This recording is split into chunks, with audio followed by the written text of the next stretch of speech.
we got an oldie but goodie here. This is a 2013 Explorer, and as you can see by the towels on the seat belts there, we got a leak. And over here too. All right, so this is a pretty well-known leak, but I've never made a video on one, and I'm gonna show you how I fix it. Now, somebody has already attempted to goob it up with silicone here and here, and sometimes this stuff is the leak, but it wasn't on this one. What it normally is right here. And here's the hinge for the hatch. Here's the other hinge for the hatch. And what happens is this flexes, and the sealer does not adhere very well. I think the chemical bond does not hold up very well. And what happens is the hatch moves up and down, it flexes this right here, and it ruptures this sealer. If you'll see this sealer here, this is just coming up. And you can see, I think you can see anyway. All right. Yeah, look at it just coming up. Look at that. That's ridiculous. All right. So let me pick this piece of sealer. All right. So here's this piece of sealer. Here's how you know the chemical bond failed. See where it's all clean? All right. That should be sealed, and I should have had to, you know, pop the blood vessel trying to scrape that up, and it just peeled right up. It's not adhered at all. And the dirty part is where water's been coming under it. So it leaks, and you can, this truck's pretty dirty, and they're all pretty much, all of them are pretty dirty, but you can see where it was, and that is the body seam right there. And it's not going under the, the hinge, it's going under the seam. All right, and where it comes out is, it will go into here, and it goes down in here, it'll come out the seat belt, and it'll come out in the spare tire well, and, you know, any number of places. But, so what I'm gonna do to fix it. All right, so I've already gotten this one peeled up. What I do is, a lot of people just goob silicone all over this. Well, silicone's not the proper thing to use for this. I'm gonna use one of two things. I've either got some urethane seam sealer, or I'm gonna use some Kent Automotive High-Tech Clear. I'm not gonna endorse either one of these because they both work great. I'm probably gonna use the Kent just because it looks a little nicer when I get it up in there. And it doesn't really matter how nice it looks, because you can see how nasty this thing is. They're all going to be this nasty. Anyway, what you're going to do is you're going to take a pick or something, and you're going to want to clean this off until it's hard to get off. And that way you know you've gotten all the sealer that is not adhered very well. See, that sealer is being difficult to come off, so that's a good chemical bond. So I can stop digging right there. All right, and most of the time it'll just come on off for you. See, like right here, this is, that's coming up, not too terrible. That's fighting me a little bit, so this is probably okay. All right, so the next thing I'm gonna do, and I'm probably not gonna be able to do this on camera, but I'm gonna tell you, I'm gonna soak a paper towel. I've got those blue shop paper towels that you can buy at most any car part store. And I'm gonna stick it up in here, and what I'll do is I'll lower the hatch a bit, which pulls that rubber thing out of the way. And I'm gonna just put it up in there and let it soak. And I'm gonna clean it. I'm gonna dry it off. And then it'll be nice and clean. Then I'm gonna take a piece of sandpaper and scuff that up. Put some scratches in it so it'll have some tooth in it, like body people say, and it will adhere. The sealer will adhere better. Then I'm gonna take some solvent. You can use brake cleaner or, you know, waxing grease remover, whatever. I'm going to wipe that down really good, and I'm gonna apply it, the sealer. So I'm going to pause for a bit and clean this up, and then I'll show it to you again. All right, all clean. Look at that. This car's actually red under all that dirt. And you see how nasty it is right there? There's what it looked like. All clean. Now you can see, pretty sure you can see that pretty well. Let me put a little light on the subject here. All right, you see that, whatever you want to call that is, brownish, greenish, basically primer under there, sealer. All right, you see it's shiny and smooth, right? Well, when they put the seam sealer over top of that, there's supposed to be a chemical bond that happens. So if you ever try to get that seam sealer off of there, it should be bonded with that, and it shouldn't come off and be nice and shiny. You should basically have to scrape it off and grind it off, and it should be, you know, in terrible shape. It shouldn't look like this. You can only see a couple of scratches there where I scooped the sealer off with my pick. But it shouldn't look like that. So what that tells you is the sealer never did really bond. Now, I don't know why, but it didn't. I see the same problems on escapes with their roof racks leaking.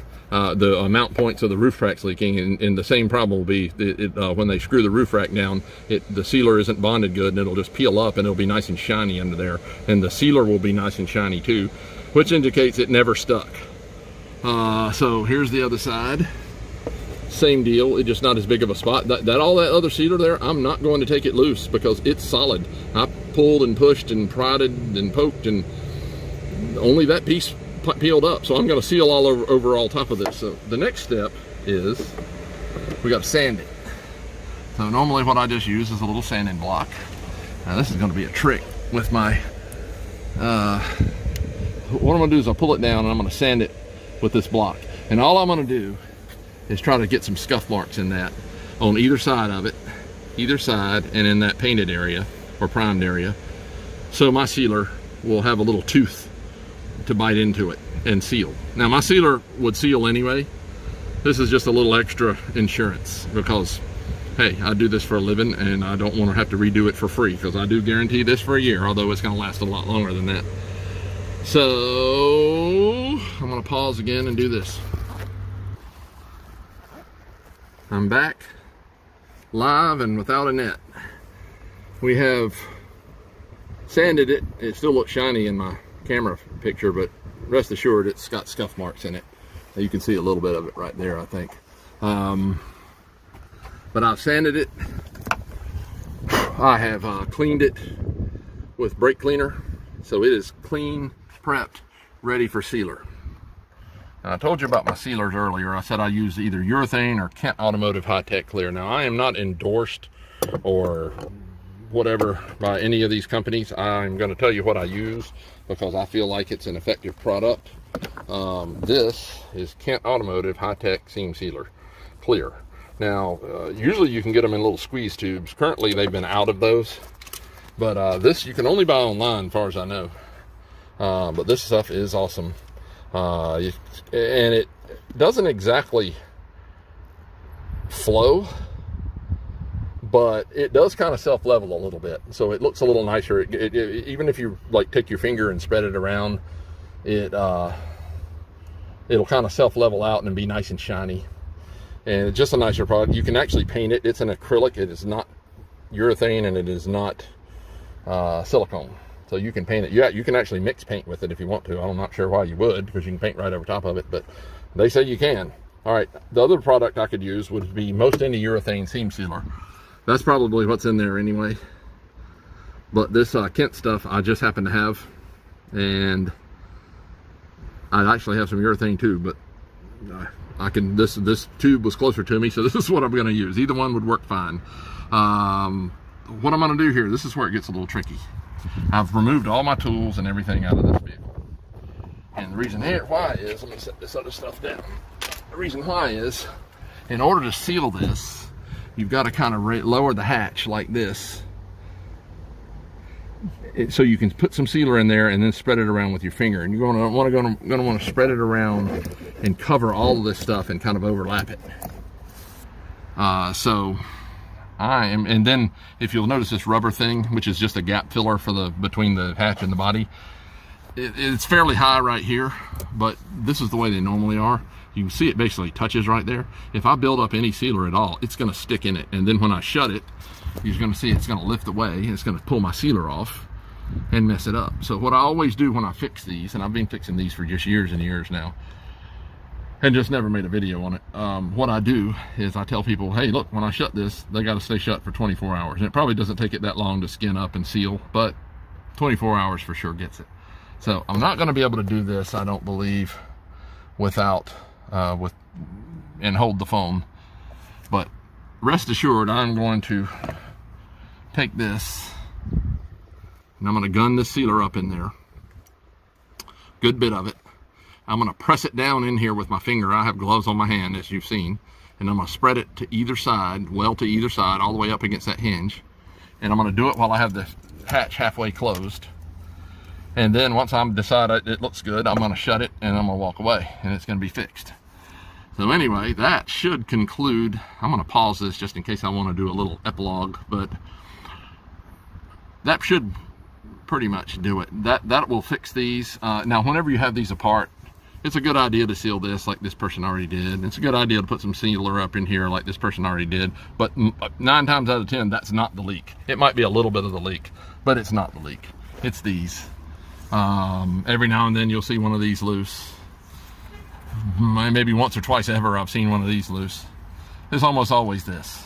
So anyway, questions or comments? I'm going to pause this, and if I can show you the finished product, I'm going to. Matter of fact, I might be able to do this side since it sits up higher. Let me seal this side and I'll do that. Here's a quick look at the finished product. As you can see, it's clear. That's why they call it high-tech clear. And you know, of course, it's going to look like that. See all that junk? It's going to look like that in probably 2 weeks, because this is North Carolina and it's pollen season. Or you could paint it. But anyway, it just, you see I covered the whole thing. Let me show you to you from the outside. See how shiny that sealer is? See how shiny that is? That stuff just flows out nicely. It just flows out, self-levels more or less. And it's just beautiful. You could paint it if it really bothered you that much.